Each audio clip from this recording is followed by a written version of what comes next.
விஜய் தொலைக்காட்சியில் ஒளிபரப்பாக்குற மகாநதி சீரியல் ரசிகர்களுக்கு ரொம்ப ரொம்ப ரொம்ப ரொம்ப ஃபேவரட் அப்படின்னே வந்து சொல்லலாம். விஜய் காவேரி பேர்னா வந்து சும்மாவான்ற மாதிரி இவங்களுக்கான ஃபேன் பேஸ் ரொம்பவே அதிகம். இவங்களாலேயே இந்த சீரியல் மாபெரும் வெற்றி அடைஞ்சிருச்சு அப்படின்னு கூட சொல்லலாம். இப்போது ரசிகர்கள் எல்லாருக்குமே ஒரு சோகமான செய்தி என்ன அப்படின்னு வந்து கேட்டிங்கன்னா, மகாநதி சீரியலில் கிளைமேக்ஸ் கூடிய சீக்கிரமே வரப்போகுது அப்படின்ற ஒரு விஷயந்தாங்க. இந்த பிளாக் பஸ்டர் சீரியல் கூடிய சீக்கிரமே முடிய போகுது அப்படின்ற ஒரு செய்தி தான் கிடைச்சிருக்கு. ஸோ இந்த ஒரு விஷயம் ரசிகர்கள் மத்தியில் ரொம்பவே வந்து அதிர்ச்சி ஏற்படுத்தியிருக்கு. பட் ஆனாலும் அவங்க கொஞ்சம் கெஸ் பண்ணியிருக்கலாம் அப்படின்னு கூட சொல்லலாம். பிகாஸ் குட்டி காவேரிக்கு வந்து அம்முக்கு வந்துட்டு தெரிஞ்சிருச்சு காவேரி தான் அவங்களுடைய ரியல் அம்மா அப்படின்னு சொல்லிட்டு.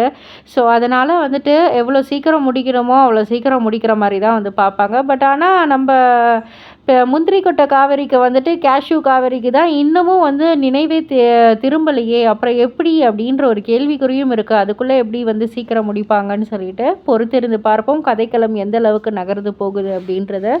இதை பற்றி நீங்கள் என்ன நினைக்கிறீங்க? உங்களுடைய கருத்து என்ன அப்படின்றத கீழே உள்ள கமெண்ட் பாக்ஸில் குறிப்பிட்டு சொல்லுங்கள். மறக்காமல் சேனலை சப்ஸ்கிரைப் பண்ணி பக்கத்தில் உள்ள பெல் ஐக்கானை கிளிக் பண்ணிவிடுங்க.